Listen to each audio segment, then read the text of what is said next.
And I'm going to go ahead and mute everybody. So why don't we go ahead and settle into a nice meditation posture. I'm not going to guide our meditation this morning. We'll do our own practice. And I will indicate when 15 minutes is up and we'll do dedications. So have a lovely meditation, everyone.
Now, very gently, very, very gently, please redirect your awareness. Allow your consciousness to become less absorbed as you begin to arise from meditation.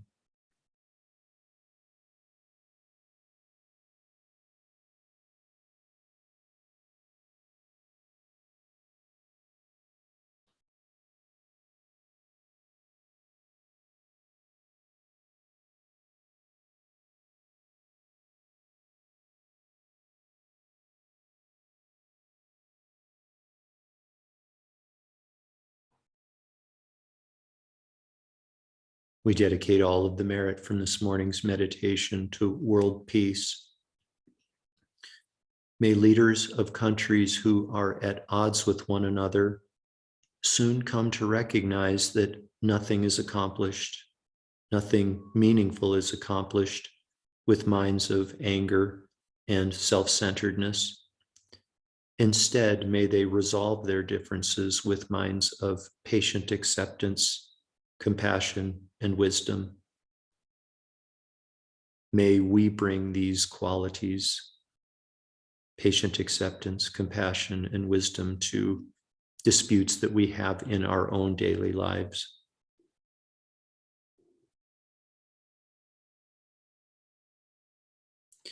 Completely fill up your belly and lungs with air, and when you're ready, you can open your eyes and bring your meditation to an end.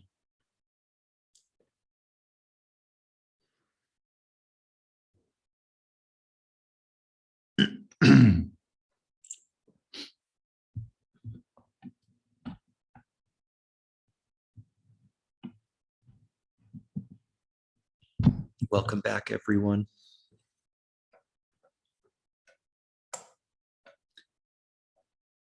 So after a few weeks of promising that we were going to get into the Lojong teachings and the Lojong trainings, Lojong being a Tibetan word meaning training the mind, training the mind primarily, our focus for the next few classes is going to be on training the mind during the meditation break. After years of promising that we'd get to this, we're going to get to it today, start to get to it. So just a little bit of a warning. Your mind may push back on some of the ideas that I'm going to share with you. I would appeal to you to please try to approach some of these ideas with an open mind, and give it a little time to see if some of these ideas and teachings resonate with you in your situation in your daily life. So to introduce maybe the first piece of the Lojong trainings, I'd like to use my cat, my house cat, Lupe the cat. I am basically a servant to Lupe. That's our relationship. I am the servant and she is the served. My job is to feed her when she wants to be fed. My job is to let her out and in when she wants to be let out and in. I'm basically a doorman for her. Every once in a while, she'll want to be petted and she'll let me know when that time is. My job is to respond. There was once a point when the weather first turned cold of our first winter together. She would get up on the bed with me and snuggle with me. And I thought, oh my gosh, here's some sort of unconditional attention from Lupe. This is really very sweet. But then I realized that it was actually a function of my body in the bed being the best source of warmth for her. Appearances can be deceptive, and I recognize that. And it appears that the only relevance that I have in my cat Lupe's life is the extent to which I can fulfill her needs and wishes. That's basically the part that I have, the role that I play in her life. My existence to her apparently doesn't have any other relevance other than to meet her needs and wishes. And I'm good with that. I'm okay with that. All right. I'm thinking about changing her name. As a side note, I'm thinking about changing her name to Drama Princess, but I'll get back to you on that. We'll see if that actually happens.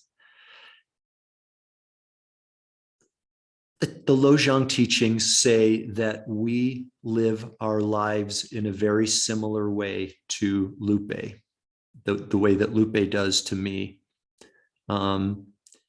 We have my teacher, Geshe Kelsang, uses the expression self-cherishing. And that expression, that term, is a source of resistance for some people. If you don't like the term self-cherishing, maybe instead we could use the term self-importance. And I'm going to read from a book that I think some of you have. It's called Transform Your Life, A Blissful Journey. I'm going to read a couple of excerpts from this book under the chapter called Learning to Cherish Others. Okay. So let's see here.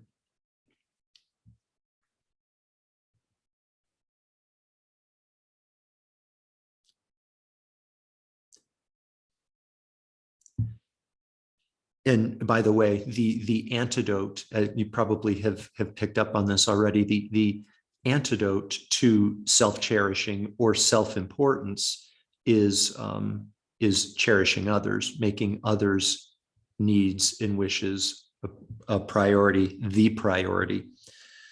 So it says here that countless evolved beings have discovered that by abandoning self-cherishing and cherishing others instead, they come to experience true peace and happiness. If we practice the methods that are taught, there's no reason why we couldn't be able to do the same. We can't expect to change our mind overnight, but through patiently and consistently practicing the instructions on cherishing others, while at the same time accumulating merit, purifying negativity, and receiving blessings, we can gradually replace our ordinary self-cherishing attitude with the sublime attitude of cherishing all living beings. To achieve this, we don't need to change our lifestyle, but we do need to change our views and intentions. Our ordinary, this tough love coming here. Our ordinary view is that we are the center of the universe and that other people and things derive their significance principally from the way in which they affect us. Our car, for example, is important simply because it is ours, and our friends are important because they make us happy. Strangers, on the other hand, don't seem so important because they don't directly affect our happiness. And if a stranger's car is damaged or stolen, we're not that concerned. As we shall see in later chapters, this self-centered view of the world is based on ignorance and doesn't correspond to reality. This view is the source of all of our ordinary selfish intentions, this self-centered or self-cherishing view. It's precisely because we think I am important, I need this, I deserve that we engage in negative actions, which result in an endless stream of problems for ourselves and others. How are you guys doing so far? We really do kind of need to, when we're first being introduced to this notion of self-cherishing, it helps to maintain a sense of humor about it. Um,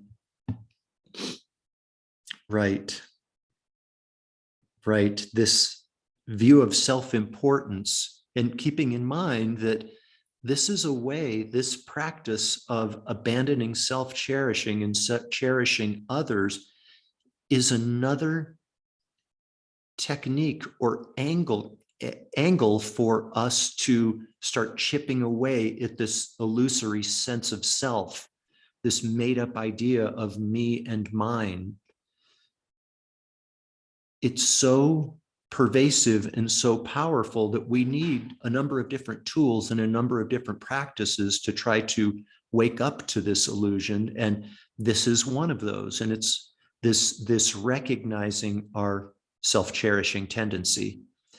In the next couple of classes, we will talk about cherishing others and ways that we can come to reason our way into embracing the importance of abandoning self-cherishing. But for today's class, it's really just the important takeaway from this, I hope, will be to recognize and kind of diagnose our self-cherishing tendencies. I have a real life example. A friend of mine was kind of having a rough day, and I don't know, maybe it was Mercury being in retrograde. I don't know what it was, but he told me about his day when he needed to get a document notarized. Okay. And so banks, most banks have notary publics. And so he called the bank to make an appointment to get a notarization. And they said, oh, sorry, because of COVID, our lobby is closed, but you can come up to the drive-through window and we can notarize it there through the window. He says, okay. So he goes and he has to go to the drive-up lane that's right at the bank, you know, that has the little shelf that comes out. Yeah, that's where he had to do it. And they told him to come to that lane in particular.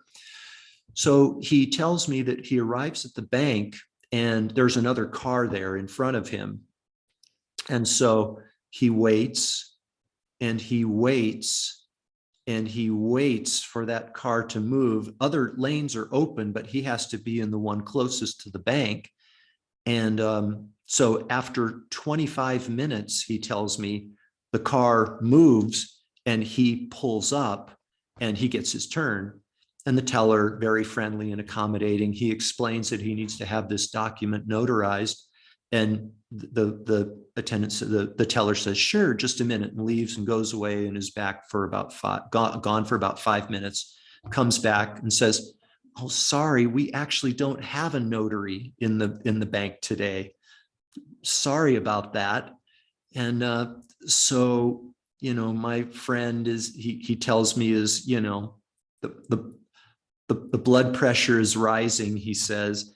And the teller says, but there is there's a notary at the UPS store just across the way.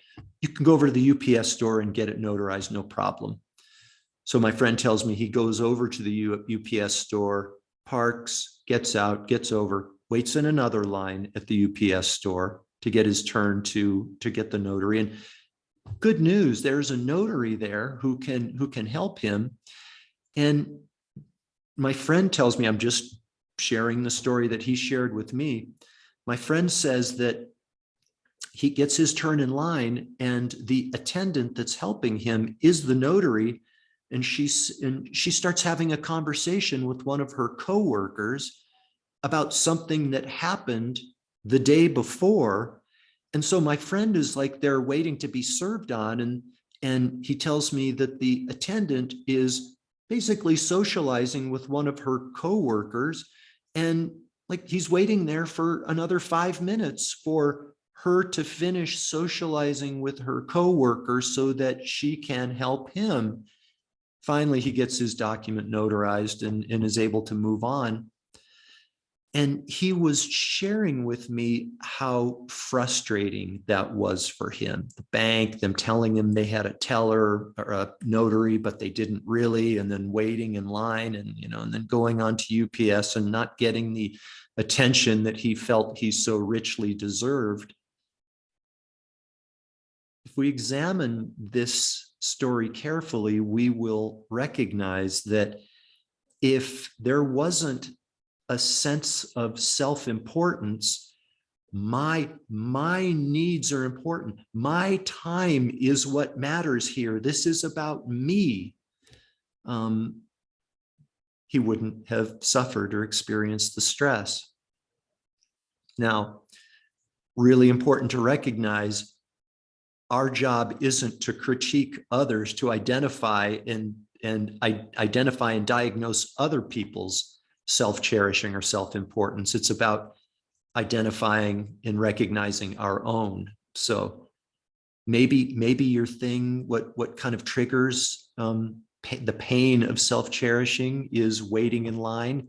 Maybe it's technology, like when our internet connectivity isn't as fast as we think it should be, or when it doesn't work at all.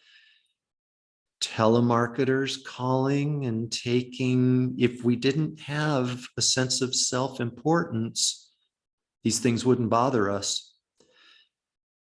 So that's the first stage, the first process, or the first step in the process of the Lojong training is recognizing our own self-cherishing. Tough love, important message. I'd invite you to, again, maintain a sense of humor as you examine this and entertain this notion, the consequences of self-cherishing. One more thought before I let you guys go. Happy Martin Luther King Day. I want to use the opportunity to let you guys know, you might not be aware that Lotus Center has a relatively new blog that we've created. It's called Undoing Racism. We created this blog in response to the death of George Floyd back in 2020. And we have a couple of different posts a week, one on Mondays and one on Fridays. Today is Monday. So there will be a post up there about MLK. You can access it by going to Lotus Center's webpage. And then on the right menu bar across the top, there's an option there called Insights. Go to Insights and you can find your way to Undoing Racism. Today might be an ideal opportunity for you to introduce yourself to our Undoing Racism blog. So thank you for being here. Thank you, everyone. Have a great day. And I hope to see you on Friday. Thank you, Jeff. Bye-bye. Thank you. Thanks, Jeff. Okay. Thank you, Jeff. Thank you, Jeff. Thank you, Jeff. You're welcome. See you Friday. Okay, Diana. Welcome back, Linda. Welcome back, Tetta. Bye.